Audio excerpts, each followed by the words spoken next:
दामोदर महतो जी।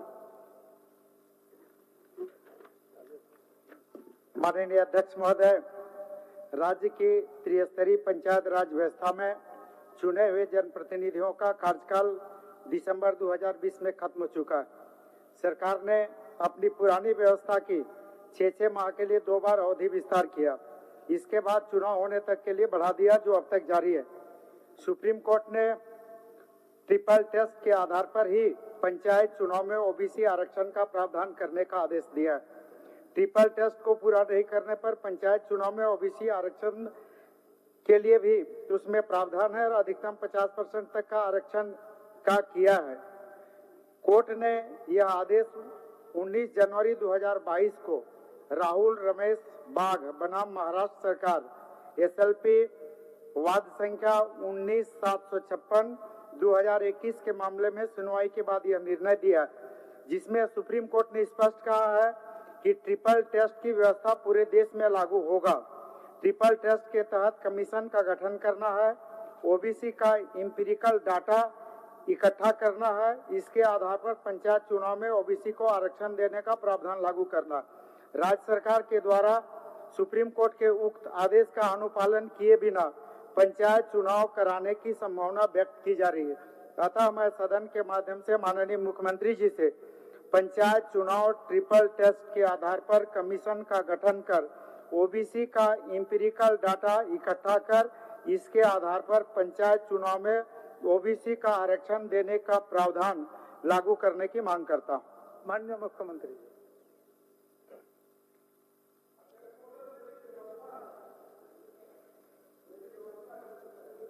एक मिनट। माननीय मुख्यमंत्री, आप कार्य संचालन प्रक्रिया नियमावली को देखें तो ये बातें स्पष्ट है कि भाई जो प्रश्न किसी न किसी माध्यम से एक बार अगर सदन में आ जाए तो फिर दोबारा उस प्रश्न को लाने का प्रयास नहीं होना चाहिए और ये देखना चाहिए सभा सचिवालय को। मेरी व्यवस्था ये है, इन कारण से जो दूसरे नए प्रश्न है वो नहीं आ सकते।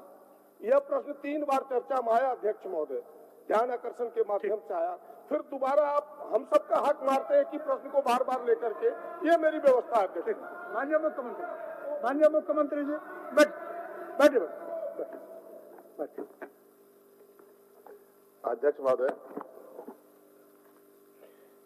माननीय विधायक दामोदर महतो जी ने जो पंचायत चुनाव को लेकर अपने सवाल पूछे हैं, ये बात सही है। इस विषय पर कई तरीके से बातें रखी गई हैं सदन में, फिर भी माननीय विधायक की जिज्ञासा है और उन्होंने बहुत अच्छे तरीके से, मुझे लगता है, उस कोर्ट के ऑर्डर को भी पढ़ा होगा अक्षर सा। उसमें यह बाध्यता नहीं कहता है अध्यक्ष महोदय कि ट्रिपल टेस्ट कराने के बाद ही आपको चुनाव कराना है।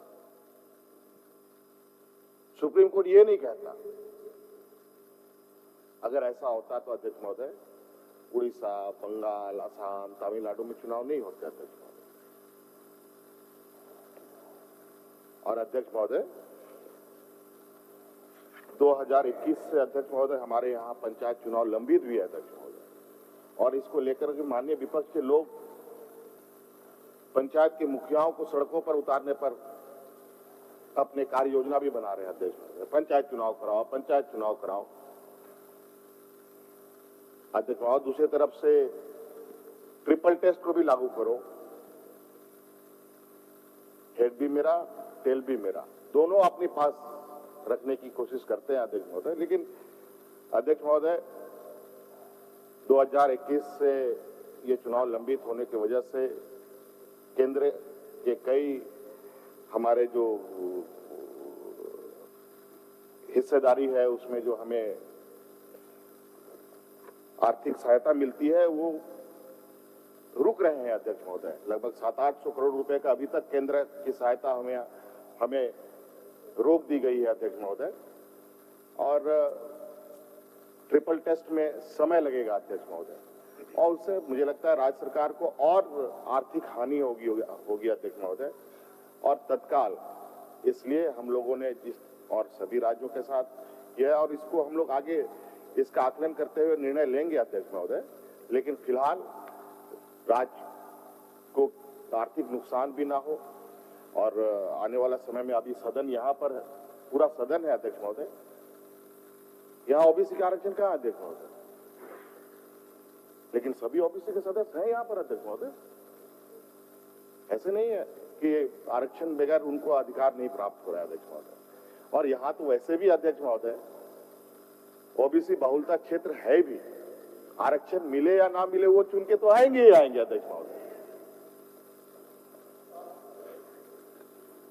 अध्यक्ष महोदय, माननीय मुख्यमंत्री जी ने सुप्रीम कोर्ट के आदेश का हवाला दिया। सुप्रीम कोर्ट के आदेश में स्पष्ट रूप से कहा है कि महोदय अगर सरकार पंचायत चुनाव कराना चाहती है तो आज जो पिछड़ों को आरक्षण मिल रहा है वो ओपन करना है, अर्थात उसको जनरल ट्रीट करना। तो आज जो पंचायत चुनाव में यहाँ के पिछड़ी वर्ग का जो प्रतिनिधित्व है, जो आरक्षण मिल रहा, वो सीधे शून्य हो जाएगा और झारखंड राज्य की 1,85,00,000 पिछड़ी जातियों का हक और अधिकार मारा जाएगा। निश्चित रूप से उसमें महोदय समय की जहां तक बात है तो सुप्रीम कोर्ट के आदेश में स्पष्ट रूप से कहा गया कि जो टेस्ट जो कमीशन ट्रिपल टेस्टिंग के लिए जो कमीशन जो ट्रिपल महोदय एक मिनट ऑब्जेक्टिव महोदय एक मिनट महोदय, जो समय की बात कहा जा रहा है तो सुप्रीम कोर्ट के आदेश में बहुत स्पष्ट कहा गया कि ट्रिपल टेस्टिंग के लिए जो कमीशन का गठन होगा उसको मात्र 2 महीने के अंदर एम्पिरिकल डाटा को उसका स्टडी करके देना। तो 2 महीने का समय बहुत ज्यादा नहीं होता, 2 साल बीत चुके हैं। 2 महीना यहाँ के 1,85,00,000 पिछड़ी जातियों के हक और अधिकार के लिए उनको माननीय मुख्यमंत्री जी। अध्यक्ष महोदय, इसमें हाउस होल्ड सर्वे होना है अध्यक्ष महोदय। 3.25 करोड़ का पॉपुलेशन है इस राज्य में अध्यक्ष महोदय, और 2 महीने में ये चीजें, अभी कोरोना भी हम लोग क्यों इसको डिले किया, हमारी इच्छा नहीं है, सरकार की इच्छा भी नहीं होती है कि ये प्रक्रिया जो संवैधानिक प्रक्रियाएं हैं वो रुके अध्यक्ष महोदय। लेकिन इसके लिए चूंकि हम देश में कोरोना भी था अध्यक्ष महोदय, कई चुनाव टाले गए, कई राज्यों में भी टाले गए अध्यक्ष महोदय। लेकिन जब सामान्य ही हुई है और पंचायत के लोग भी, पंचायत के जनप्रतिनिधि भी काफी निराश है अध्यक्ष महोदय पंचायत चुनाव ना होने की वजह से, इस वजह से अध्यक्ष महोदय ट्रिपल टेस्ट और उसकी जो कमेटी है उसकी भी कमेटी भी बनेगी, तदुपरांत उस पर निर्णय लिया जाएगा अध्यक्ष महोदय। माननीय सदस्य आनंद कुमार ओझा जी, आप इसमें पूरक नहीं होता है, आप चंद्रवंशी जी जानिए रहे मुख्यमंत्री है। अध्यक्ष महोदय, राज्य में प्राथमिक व मध्य विद्यालयों में शिक्षकों की घोर अभाव है। साथ ही लंबे समय से विभागीय अंतर जिला हस्तांतरण और संदर्भित शिक्षकों का पदस्थापन का मामला लंबित है। कई शिक्षक अपने गृह जिला में पदस्थापन विभिन्न कारणों से कराना चाहते हैं। इसका कारण है कि कई जिलों में परिवार अलग अलग हिस्सों में पदस्थापित है, इसमें कई शिक्षक राज्य सेवा में है तो कई केंद्रीय सेवा में पदस्थापित है। इन अंतर जिला हस्तांतरण के कारण कई शिक्षक अपने स्वास्थ्य संबंधित कारणों से परेशान है, जबकि अभी देखा जा रहा है कि ग्रामीण क्षेत्रों की अपेक्षा शहरी क्षेत्रों में शिक्षक अधिक पदस्थापित है, जिससे शिक्षण व्यवस्था पर प्रतिकूल असर पड़ रहा है। ऐसे शिक्षक अपने गृह जिला और अंतर जिला हस्तांतरण और पदस्थापन की प्रत्याशा में लंबे समय से है, परंतु अंतर जिला हस्तांतरण की नियमावली न बन पाने तथा आज तक अधिसूचना जारी नहीं होने का उक्त तथ्यों में बाधा हो रही है। राज्य सरकार को अंतर जिला स्थानांतरण के लिए स्पष्ट नीति निर्धारित करते हुए शिक्षकों के गृह जिला और अंतर जिला स्थानांतरण में उचित निर्णय लेनी चाहिए। अतः मैं सरकार से मांग करता हूं कि उक्त वर्णित तथ्यों पर विचार करते हुए राज्य के प्राथमिक व मध्य विद्यालय के शिक्षकों के गृह जिला और अंतर जिला स्थानांतरण हेतु नीति निर्धारण करते हुए शिक्षकों का स्थानांतरण कराई जाए। माननीय मुख्यमंत्री। अध्यक्ष महोदय, अभी जो व्यवस्था है अध्यक्ष महोदय, पूर्व की व्यवस्था यहाँ चल रही थी अध्यक्ष महोदय, और इसमें अध्यक्ष महोदय अंतर जिला शिक्षकों का जो ट्रांसफर था अध्यक्ष महोदय, उसमें काफी कठिनाई थी अध्यक्ष महोदय, और हमारे सामने भी कई विषय आए हैं अध्यक्ष महोदय। इसको लेकर सभी शिक्षकों को इसकी जानकारी भी होगी कि सरकार अंतर जिला ट्रांसफर के लिए अध्यक्ष महोदय नई नीति बना रही है अध्यक्ष महोदय, और लगभग ये आखिरी चरण पर है। बहुत जल्द इस पर हम लोग अधिसूचना जारी करेंगे। ठीक, स्पष्ट उत्तर के लिए माननीय मुख्यमंत्री जी को धन्यवाद महोदय। केवल एक महोदय इसलिए कह रहे हैं कि लगातार कई महीनों से अखबारों में बहुत जल्द तो आप ही के बात पर तो हुआ है। ठीक है माननीय सदस्य सुरेश कुमार महतो जी।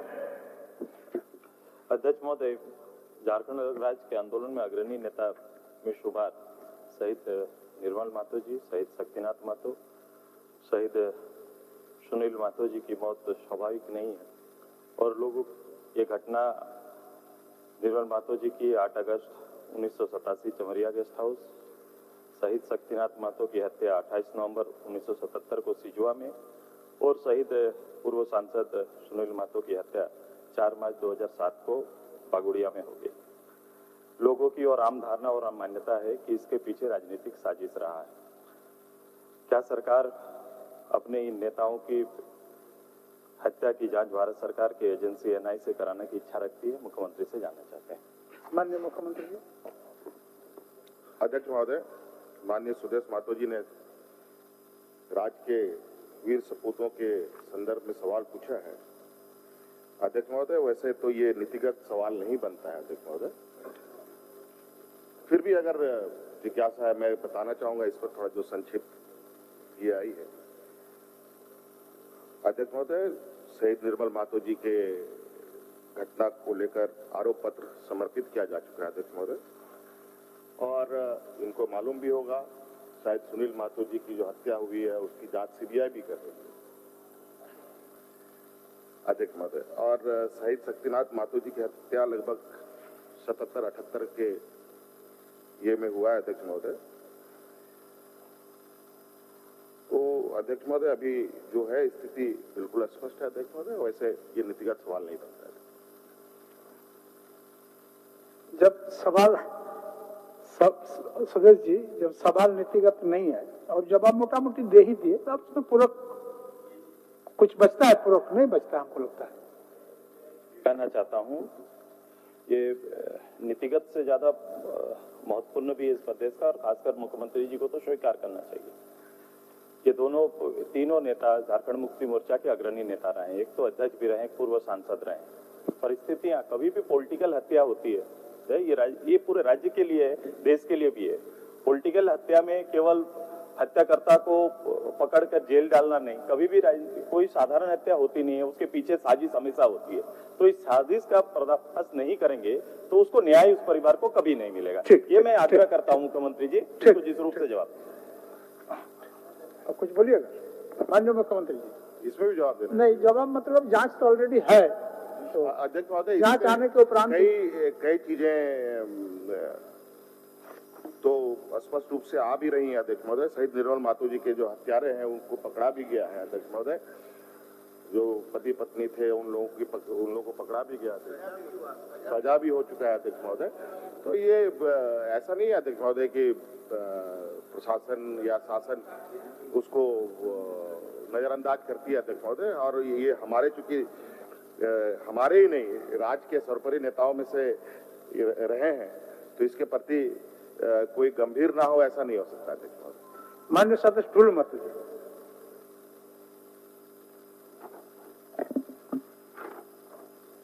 अध्यक्ष महोदय, मेरा प्रश्न अध्यक्ष महोदय, केंद्र एवं राज्य सरकार के विभिन्न अनुदायी इकाइयों के तथा बीसीसीएल, बीएसएल, ईसीएल एवं अन्य संस्थानों द्वारा रैयतों की जमीन अधिग्रहण किया गया, परंतु लंबे समय के बाद भी इस जमीन अधिग्रहण जमीन पर उपयोग नहीं किया गया और रैयतों को होकर परेशान हाल में जीवन व्यतीत करने पर मजबूर है। माननीय मुख्यमंत्री जी से मैं विस्थापित परिवार के हित में नीतिगत निर्णय लेते हुए क्या ऐसे अधिकृत भूमि जिसका उपयोग वर्षों से नहीं किया जा रहा है वैसे जमीन रैयतों को वापस दिलाने की कार्रवाई करेंगे। साथ ही भी केंद्र एवं राज्य सरकार के खनन कार्य के अधिग्रहण भूमि पर खनन कार्य हो जाने के बाद उपरांत खनन भूमि को लेबलिंग कर सिंचाई युक्त भूमि का विकसित कराए जाने के बाद व्यवस्था नियमावली शर्तों के यह प्रावधान किया गया है कि परंतु बीसीसीएल इस नियमावली के अनुसार कार्य नहीं कर रहे हैं। खनन कार्य हेतु होने के बाद में खनन भूमि पर यूं छोड़ दिया जाता है, जिसके कारण कई बड़े बड़े घटना घट चुकी है। शर्तों के अनुसार खनन कार्य के बाद भी उपयुक्त भूमि का फसल पैदावार को लायक बनाते हुए उस भूमि रैयत लोगों को वापस करना चाहती है। सदन के माध्यम से माननीय मुख्यमंत्री जी से मांग करता हूं कि उक्त दोनों विषयों पर नीतिगत निर्णय लेते हुए खनन कार्य के संपूर्ण होने के बाद भी खनन भूमि को विकसित करते हुए मूल रैयतों को सौंपने का निर्णय माननीय मुख्यमंत्री से आग्रह करना चाहिए। माननीय मुख्यमंत्री।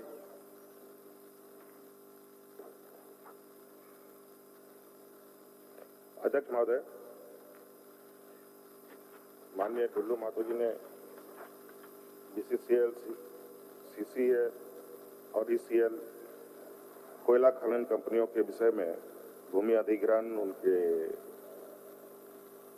मुआवजा और जमीन वापसी संबंधित सवाल पूछे हैं। अध्यक्ष महोदय, ये कंपनियां अध्यक्ष महोदय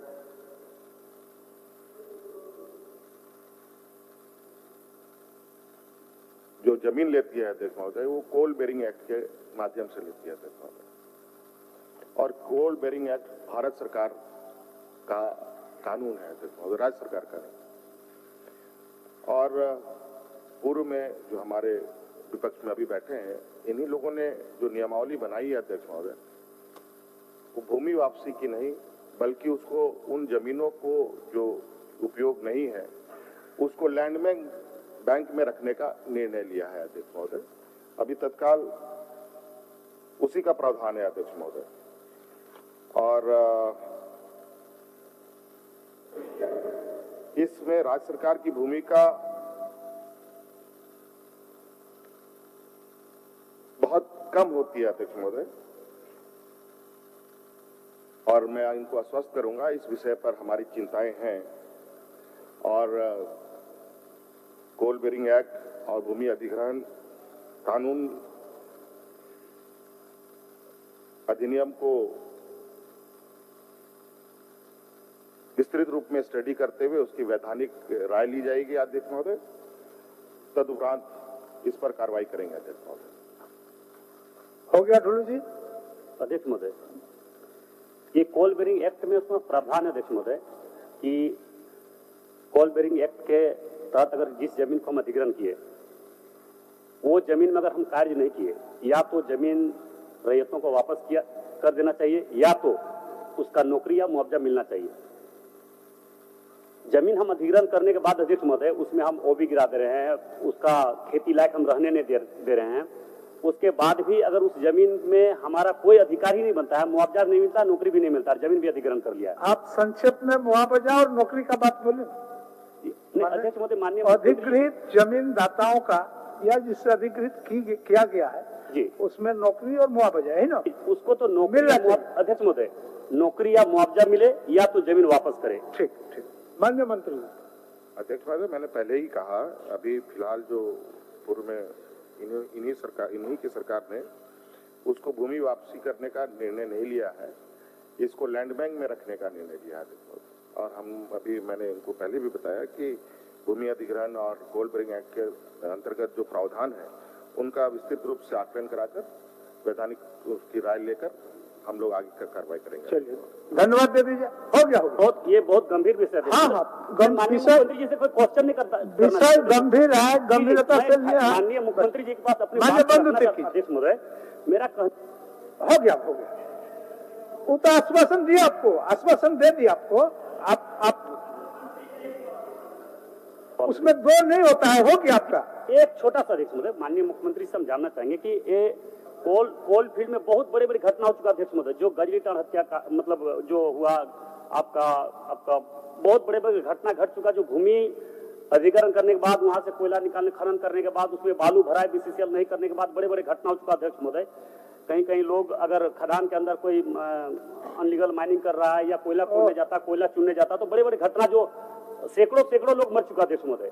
मैं माननीय मुख्यमंत्री जी से आग्रह करना चाहेंगे कि बीसीसीएल, कोल इंडिया को ये निर्देश यहाँ से खास करके यहाँ से कुछ न कुछ तो यहाँ से निर्देश जाए अध्यक्ष महोदय, कि सरकार से निर्देश जाता है कि इस तरह का प्रावधान जो बालू भराई करने का जो निर्णय जो कोल इंडिया के जो प्रावधान में है वो बालू भराई करने हो गया ढुल्लू जी, बीसीसीएल के हो गया।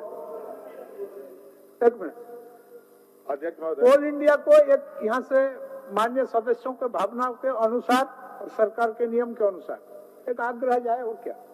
अध्यक्ष महोदय, इसका निरंतर हमारा प्रयास चल रहा है अध्यक्ष महोदय, और इस पर लगातार राज्य सरकार से कोल इंडिया को फटकार भी मिलती रही है अध्यक्ष महोदय।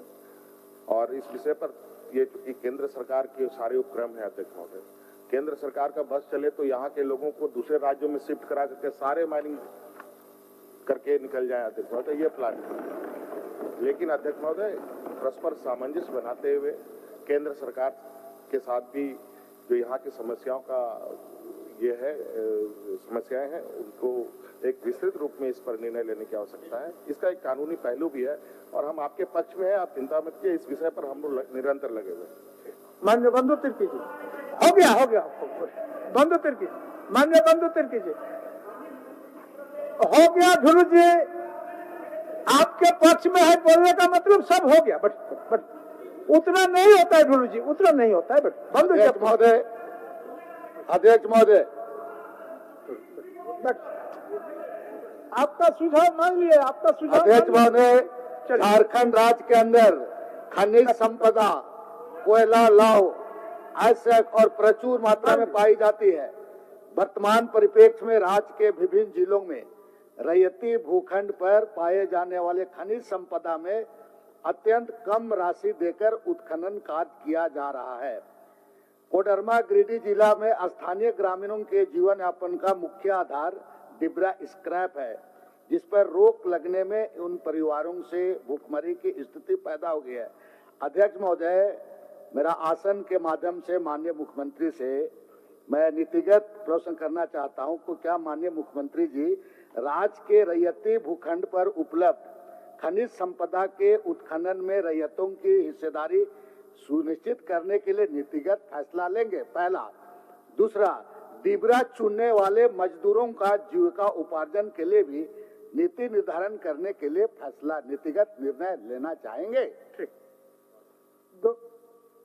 अध्यक्ष महोदय, बिल्कुल ये सवाल इस राज्य के लिए बहुत महत्वपूर्ण सवाल की है। अध्यक्ष महोदय, 20 सालों में पता नहीं क्यों इसका निष्पादन नहीं हो पाया, ये चिंता का विषय है। अध्यक्ष महोदय, माननीय विधायक लोग, कई लोग उस क्षेत्र से भी आते हैं, लेकिन मैं सदन को बताना चाहूंगा, माननीय विधायक जी बंधु तिर्की जी को भी बताना चाहूंगा, सरकार राज्य के खनिज संपदाओं पर और उससे राज्य सरकार को, वहाँ के लोगों को कैसे अधिक से अधिक लाभ मिले, इसकी चिंता हमेशा करती है। और इस विषय पर अध्यक्ष महोदय स्पष्ट रूप से बता दूं, इसमें सरकार ने नीति निर्धारण कर भी लिया है और उसका निर्धारण कर अधिसूचित कर दिया गया है अध्यक्ष महोदय। और इससे आने वाला समय में जो डिबरा चुनने वाले हैं उनको भी प्रोटेक्शन मिलेगा, उसको भी अध्यक्ष महोदय सही दाम मिलेगा, जो उसका काला बाजारी होती थी उसका भी, उस पर भी लगाम रहेगा, इसलिए ये अधिसूचित कर दिया गया है। माननीय सदस्य महोदय, ये तो कोडरमा में डिबरा चुनने वालों का मामला था, लेकिन जिन रैयतों का भूखंड से जो माइनिंग होता है और उसको कम दर में माइनिंग किया जाता है, उसमें उसको सही तरीके से राशि नहीं मिल पाती है, वैसे उत्खनन जो हो रहा है, तो ऐसे लोगों के लिए भी क्या नीतिगत निर्णय लेंगे? क्या इसमें कोई नीतिगत नियम बनाएंगे कि जहां तक यहाँ पर चूंकि प्रदेश में आपका खनन होता है, रैयतों के साथ में जिस तरह से अन्याय होता है, तो इसलिए इसके संबंध में भी ये सुनिश्चित करना चाहे सरकार करेगी कि इस पर कोई नीति बनाने जा रही है क्या? ठीक। अध्यक्ष महोदय, पूरे डिबरा से संबंधित सभी विषयों पर हम लोगों ने निर्णय लिया है अध्यक्ष महोदय। वो उसमें सभी चीजें हैं, जो लोग का जमीन, जिसकी जमीन पर खनन हो रहा है उसका, जो लोग निकाल रहे हैं उसका, उसकी मार्केटिंग क्या होगी, वो सभी चीजें परस्पर उसके साथ जुड़ी हुई है। ठीक। बट शून्यकाल, माननीय सदस्य डॉक्टर लंबोदर महतो।